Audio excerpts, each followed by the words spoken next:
Direttore, ancora per abbiamo sentito un giro di affermazioni di circostanza anche da parte di alcuni degli intervistati.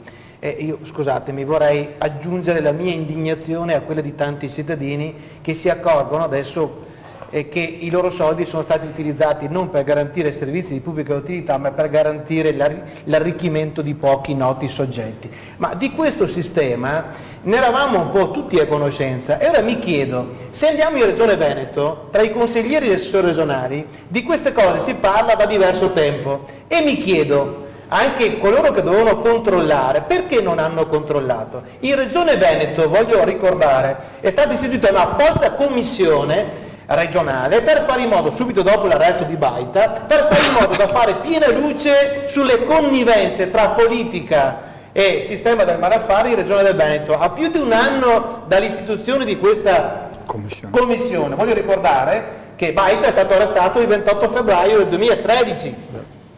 Dal 28 febbraio 2013 è possibile che chi aveva il dovere di controllare non abbia notato nulla? È possibile che quando io ho detto venite, ho invitato tutti i consiglieri regionali, tutti gli assessori regionali e tutti coloro che non si sentivano coinvolti nel sistema del malaffare a venire con me davanti alla Procura della Repubblica a chiedere che venissero rese noti gli esiti delle indagini? È mai possibile che non abbia avuto al mio fianco nessun consigliere regionale e nessun politico delle varie forze politiche che venisse a chiedere non di fare la guerra politica alla parte avversa, ma di chiedere che venisse restituito ai cittadini veneti il diritto di sapere come stanno veramente le cose? Cioè, vogliamo smetterla con i discorsi di circostanza e chiedere da indignati, prima da cittadini che come da esponenti politici, da chiedere con forza che si faccia pulizia in questo marciume che è trasversale ai partiti?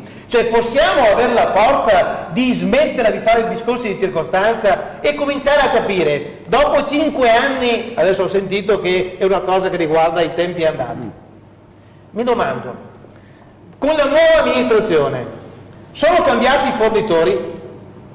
È cambiato il sistema? Si è bloccato il sistema del project financing? Oppure no? Allora, se nulla è cambiato rispetto a prima, dove sta il problema? Se nulla è cambiato rispetto a prima, allora, se il sistema ha retto per 10 anni, ha retto per la furbizia di alcuni imprenditori e solo per la connivenza di alcuni politici corrotti e ladri, o ha retto anche perché c'erano coperture sopra gli imprenditori, sopra i politici, che hanno garantito che tutto venisse insabbiato e che non venisse a galla la verità? Cioè ci facciamo queste domande e abbandoniamo l'ipocrisia?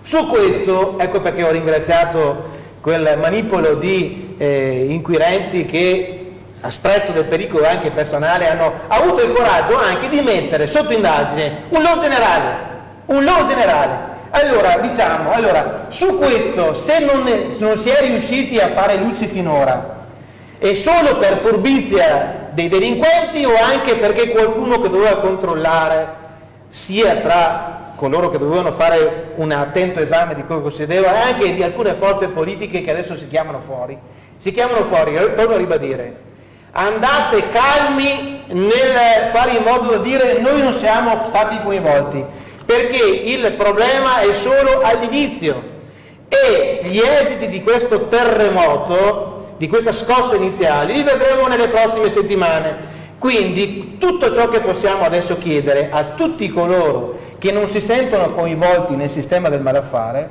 è di alzare forte la loro voce e di esprimere la loro indignazione perché non tra qualche anno, ma subito vengano resi noti i nomi dei malfattori, siano essi dirigenti che politici che controllori mancati, che non hanno controllato o per negligenza o per connivenza. Questa è la cosa che come cittadino mi sento di chiedere e credo che sia giusto che ai cittadini questa risposta debba essere garantita.